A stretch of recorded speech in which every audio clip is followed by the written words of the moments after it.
Hello, little gigglers. Welcome to Simple Stories Smart Kids, where every fairy tale comes with a giggle, a lesson, and maybe even a magical dog or three. Today's story is all about a brave soldier, a very odd witch, and a magical lighter that doesn't just light candles. It brings giant dogs with eyes the size of teacups, plates, and even wheels. So grab your favorite snack, snuggle up, and let's dive into the incredible, slightly silly story of the Tinderbox. Once upon a time, in a land where the grass was always greener on the other side, and there were a suspicious number of witches lurking behind every bush, there was a young soldier. He had just finished his time in the army, and let me tell you, he was not walking home with a chest full of medals or a bag full of gold. In fact, all he had was the clothes on his back, a pair of boots that had seen better days, and the kind of hunger that makes you wonder if rocks might taste a little bit like bread if you squint hard enough. As he trudged down the dusty road, dreaming of a hot meal and maybe a nap, he suddenly met a very peculiar old woman. Now, this was no ordinary woman. She had a nose like a carrot, eyes that twinkled with mischief, and a cloak that looked like it had been stitched together from the curtains of a haunted castle. She hobbled up to the soldier and said, "Good day, young man. Would you like to be rich beyond your wildest dreams?" Now, if you ever meet someone who asks you this question, you might want to check if your wallet is still in your pocket. But our soldier was not only broke, he was curious. Rich, you say? Well, that sounds a lot better than eating pebbles for dinner. What's the catch?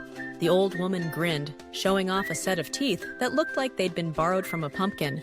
No catch at all. All you have to do is climb down this hollow tree, she said, pointing to a tree so big it could have been the headquarters for a family of squirrels. And fetch me my tinderbox. That's it. Oh, and while you're down there, you might as well help yourself to as much gold, silver, and copper as you can carry. The soldier's eyes grew wide. Gold? Silver? Copper? It sounded like a shopping list for a pirate. Deal, he said, and before he knew it, he was lowering himself into the hollow tree, hoping he wouldn't bump into any bats, or worse, a family of spiders. Down he went, deeper and deeper, until he landed with a thud in a room that looked like a treasure chest exploded. There were 3 doors, and behind each one was a chest overflowing with coins. But guarding each chest was a dog. No ordinary dogs, mind you. The first had eyes as big as teacups. The second had eyes as big as mill wheels. And the third had eyes as big as towers. That's right. Towers! Imagine a dog looking at you with eyes so big, you could host a birthday party in one and a picnic in the other. Luckily, the old woman had given him her apron, which, as everyone knows, is the universal key to making giant dogs behave. With a flick of the apron, each dog sat down politely, allowing the soldier to fill his pockets with coins. By the time he reached the third dog, he was waddling like a duck in winter boots, but he still managed to grab the mysterious tinderbox the old woman had asked for. Back up the tree he climbed, coins jingling in every pocket.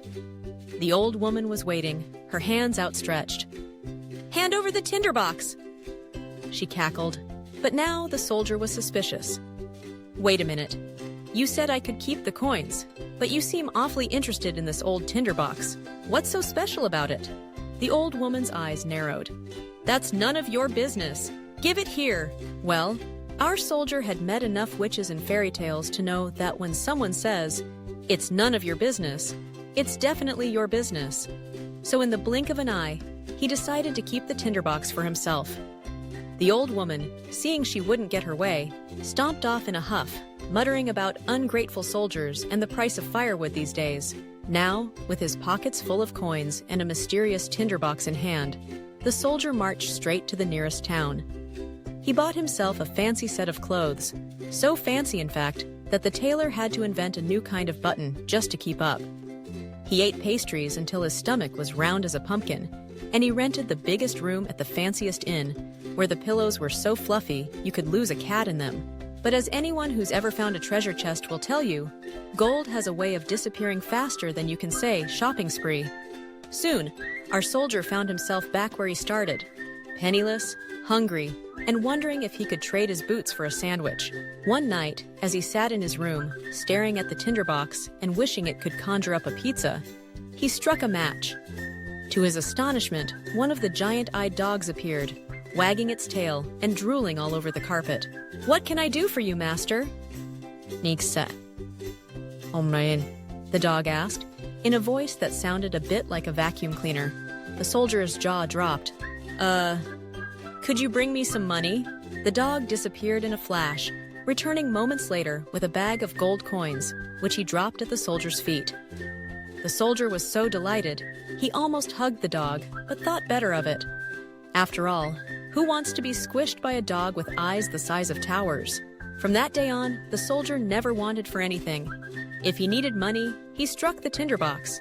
If he wanted a midnight snack, he struck the tinderbox.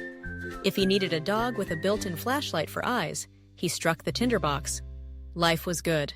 But as you might expect, word of the soldier's sudden wealth spread faster than a rumor at a royal ball.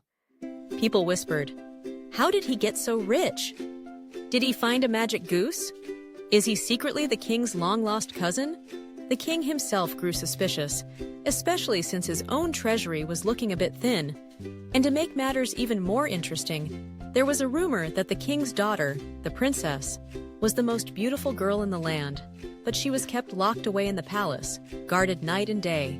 Now, our soldier wasn't just interested in gold. He was also curious about this mysterious princess. So, one evening, he struck the tinderbox and said, "Bring me the princess, just for a moment. I want to see if she's as lovely as everyone says." In a flash, the dog with eyes like mill wheels appeared, carrying the princess as gently as a mother cat carries her kitten. The soldier gazed at her, and she was indeed as beautiful as a sunrise on a summer morning. But before he could say hello, the dog whisked her back to the palace, leaving the soldier with nothing but a memory and a room that suddenly felt very empty. Of course, the next morning, the princess remembered her strange adventure. She told the queen, who told the king, who told the royal detective, who was really just the palace chef with a fake mustache.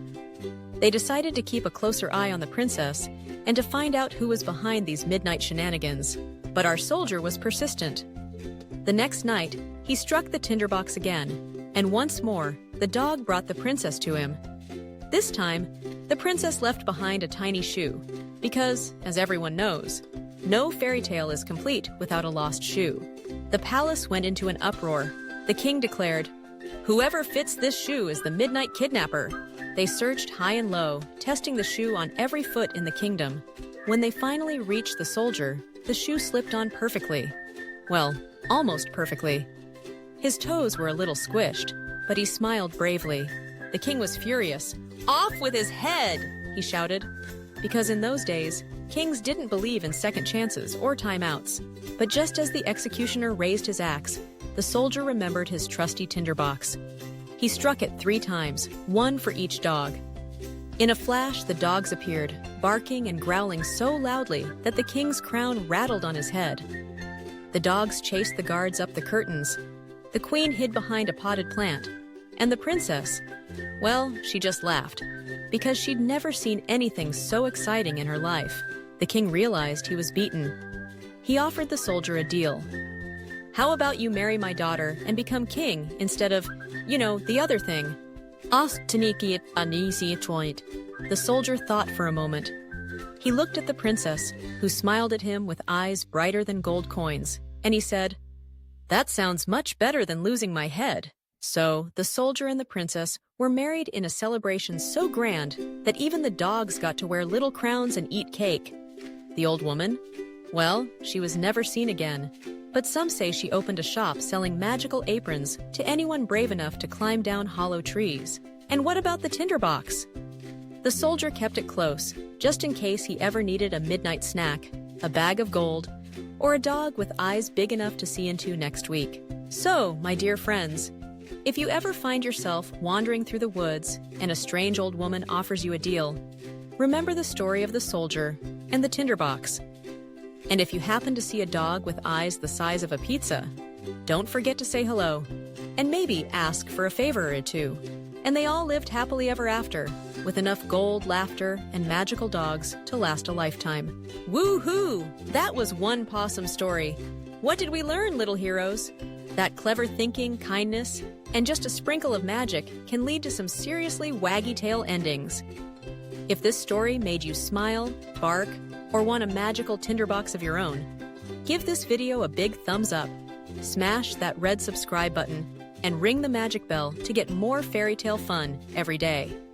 Stay curious, stay brave, and always be ready for a fairy tale twist. See you next time, superstar story lovers. Bye!